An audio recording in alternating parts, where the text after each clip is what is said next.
Ang kabias ng Tsino.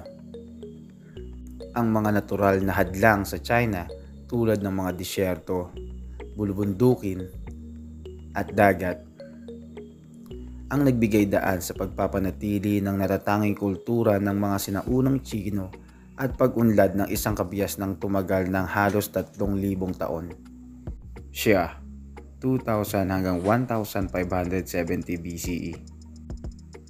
Sinasabing nag-ugat ito mula sa Longshan, isang kulturang neolitikong laganap sa lambak ng Wango. Hindi pa ito lubusang napatutunayan dahil sa kawalan ng matibay na ebidensyang arkeolohiya. Siyang 1,570 hanggang 1,045 BCE.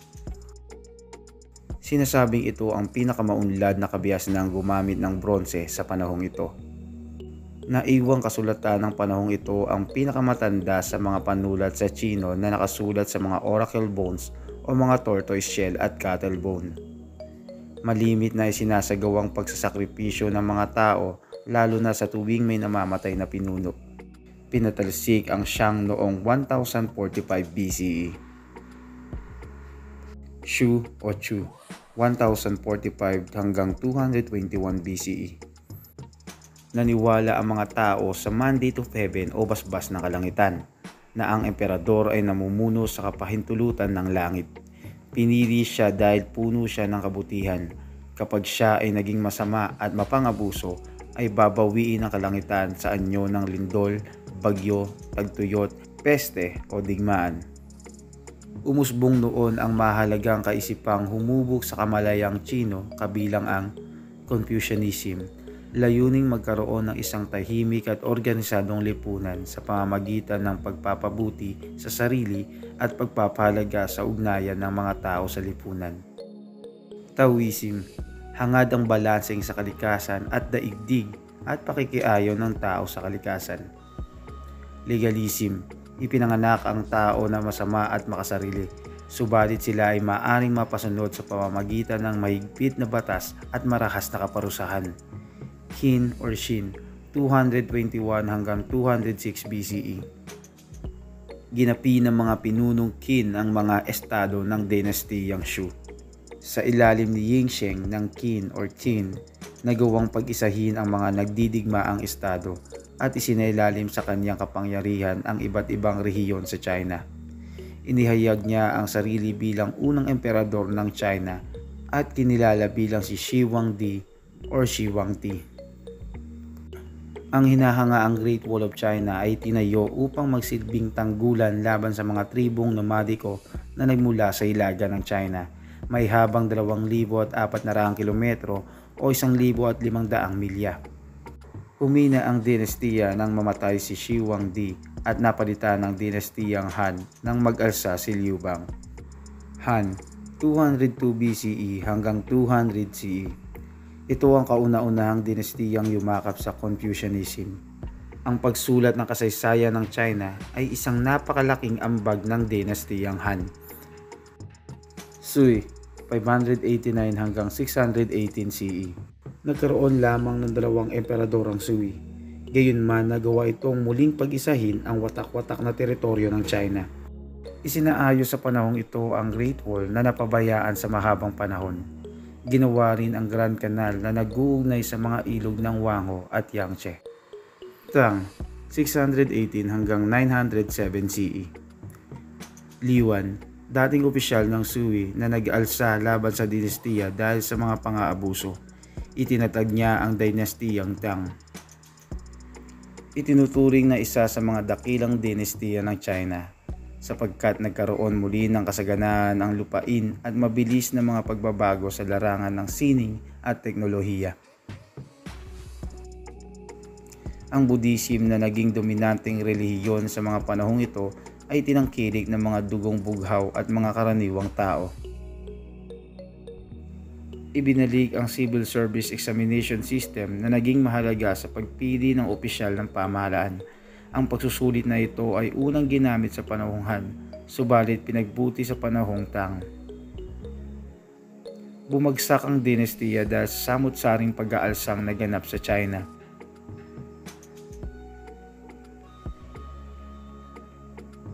Song 960 hanggang 1127 CE.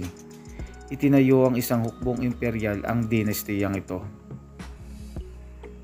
Naging sapat ang supply ng pagkain sa China dahil sa pag-unlad ng teknolohiyang agrikultural. Nalikha ang isang paraan ng paglilimbag. Sinakop ng mga barbaro ang hilagang bahagi ng China, kaya napilitan ang Song na iwanan ang kabisera nito noong ika-12 siglo. Yuan 1279 hanggang 1368 CE. Itinatag ito ni Kublai Khan, isang Mongol. Sa unang pagkakataon para sa mga Tsino, ang kabuuang China ay pinamunuan ng mga dayuhang barbaro. Ang mga Mongol ay kaiba sa mga Tsino sa aspektong kultural, tradisyon at wika. Pinanatili nila ang kanilang pagkakakilanlan at namuhay ng hiwalay sa China na hindi nila pinagkatiwalaan. Pagkatapos ng mga labanan, dumaan ang dinastiya sa tinatawag na Pax Mongolica o panahon ng kapayapaan, maayos na sistema ng komunikasyon at mabuting kalakalan sa malawak na teritoryong sakop mula Timog Silangang Asya hanggang Silangang Europe. Pinabagsak ang dinastiya ng mga pag-aalsa na ang isa ay pinamunuan ni Xu Yuanshang at itinatag ang dinastiyang Ming. Ming 1368 hanggang 1644 CE. Ang malaking bahagi ng Great Wall ay itinayo sa ilalim ng dinastiyang ito. Naitayo rin ang Forbidden City sa Peking na naging tahanan ng emperador. Ang sining ay napayaman, partikular ang paggawa ng porselana. Naglayag at nakarating sa Indian Ocean at silangang bahagi ng Afrika ang mga Tsino sa pamumuno ni Admiral Zheng He. Maraming aklat ang nailimbag sa pamamagitan ng pamamaraang movable type. Lumaki rin ang populasyon ng China na umabot ng 100 milyon. Bumagsak ang dinastiya noong 1644. Pinahina ito ng mga pagtutol sa mga pagbabago sa lipunan. Kasama rito ang pakikipaglaban nito sa Japan na sumalakay sa Korea. Qing 1644 hanggang 1911. Itinatag ito ng mga Manchu matapos magapi ang dinastiyang Ming ng mga semi-nomadic mula sa Hilagang Manchuria at itinuturing ng mga Tsino na barbarong dayuhan.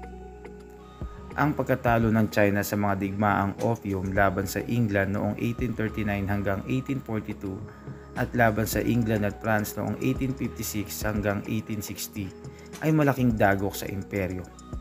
Tinutulan ng pamahalaang China ang pagbebenta ng opyo ng mga Europeo sa China dahil nakasisira ito sa moralidad ng tao at kaayusan ng lipunan. Sa pagkatalo ng China ay nagkaloob ito ng mga konsesyon sa mga dayuhan, bilang ang pagkakaloob ng lupain tulad ng Hong Kong sa mga British. Pinagkalooban din sila ng karapatang pakinabangan at pamunuan ng ilang teritoryo sa China bilang sphere of influence o mga rehiyong kung saan nangingibabaw ang kapakanang pang-ekonomiya ng nanalong bansa. Hinangad ng rebelyong Taiping at rebelyong Nian na pabagsakin ang mga Manchu na lubhang mahina at walang kakayahang labanan ang panghihimasok ng mga kanluranin. Nais din ng rebelyong Taiping na baguhin ang tradisyonal na lipunang Tsino. Samantala, sumuporta ang rebelyong Boxer sa mga Manchu sa layuning palayasin ang mga mapanghimasok na kanluranin. Lalong humina ang dinastiyang Qing nang magapi ang hukbong Tsino sa digmaang Sino-French at digmaang Sino-Japanese. Noong 1911, nagwakas ang sistema ng dinastiya sa China nang maganap ang revolusyon ng 1911 na nagbigay daan sa pagkatatag ng Republika ng China. At din lang, salamat. Thank you for watching.